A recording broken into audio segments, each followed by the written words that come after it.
Good evening, ladies and gentlemen, lovers and seekers, those who are lost and those who are found. Tonight's fragment sports a headline that reads, "The Playground," and the body reads as follows. Caught between two wrongs do not make a right, and nobody likes a tattletale. The average kid doesn't stand a playground's chance in hell. This fragment operates as a scathing critique of moral education and childhood socialization, using the collision between contradictory ethical imperatives to expose how children are systematically trapped in impossible moral positions. The piece functions simultaneously as social commentary, pedagogical critique, and linguistic demonstration of how moral language can become a tool of oppression rather than guidance. The headline, "The Playground," immediately establishes the fragment's concern with childhood social dynamics and moral education. Playgrounds represent spaces where children learn social rules through interaction, but the title also suggests these spaces function as testing grounds where moral contradictions become inescapably visible. The playground becomes both literal location and metaphorical space where ethical impossibility gets enacted daily. The phrase "caught between" establishes the fragment's central structure as moral trap or double bind.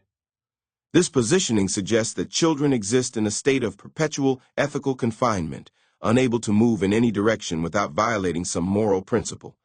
The spatial metaphor of being caught between transforms moral education from guidance into imprisonment. The first moral imperative, "Two wrongs do not make a right," represents the ethical principle that retaliation cannot be justified by prior wrongdoing. This maxim teaches children that responding to harm with harm is morally impermissible, regardless of provocation.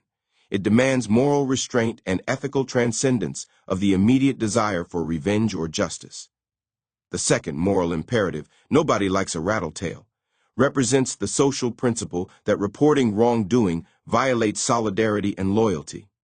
This maxim teaches children that seeking adult intervention or official justice damages peer relationships and marks one as untrustworthy. It demands social conformity and protection of group cohesion over individual ethics. The fragment exposes how these two principles create an impossible moral position for children who witness or experience wrongdoing.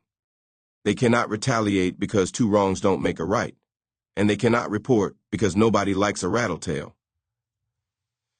Every available response becomes morally or socially impermissible, leaving children with no legitimate options when confronted with injustice.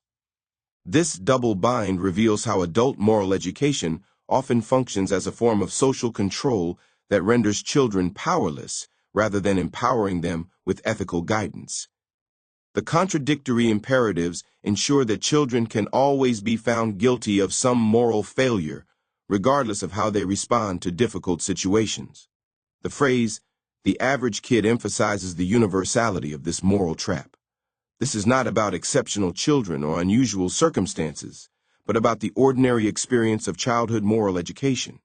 The fragment suggests that being caught between contradictory ethical demands is the normal condition of childhood, rather than an unfortunate exception. The climactic phrase, "doesn't stand a playground's chance in hell," creates multiple layers of meaning through the substitution of playground for playground. This wordplay suggests that the playground, as a site of moral education, functions more like a space of prayer or supplication than genuine play or learning. Children are reduced to hoping for divine intervention rather than being empowered with practical moral guidance. The substitution also creates religious resonance that intensifies the moral critique. If children are reduced to prayer in the face of ethical impossibility, then moral education has failed catastrophically. The playground becomes a site of spiritual desperation rather than moral development. The phrase, "chance in hell," completes the religious imagery while emphasizing the hopelessness of the child's position. The fragment suggests that children facing moral double binds exist in a kind of ethical purgatory, where no action leads to redemption. The playground becomes literally hellish, a space of perpetual moral torment. The overall structure moves from spatial entrapment, caught between, through moral specification, the two contradictory principles, to inevitable consequence, no chance of success. This progression demonstrates how moral education creates the very powerlessness it claims to address. At the linguistic level, the fragment demonstrates how moral language can be weaponized against those it purports to protect. Both principles sound reasonable when stated separately, but their combination creates ethical paralysis. The fragment exposes how moral education often consists of accumulating contradictory principles rather than developing coherent, ethical frameworks. The piece also reveals how childhood serves as a laboratory for social control mechanisms that persist into adult life. The same double binds that trap children on playgrounds continue to operate in professional, political, and social contexts where individuals face contradictory institutional demands. The fragment succeeds as a frictionless machine by using familiar childhood moral instruction to expose how ethical education can function as a form of systematic disempowerment.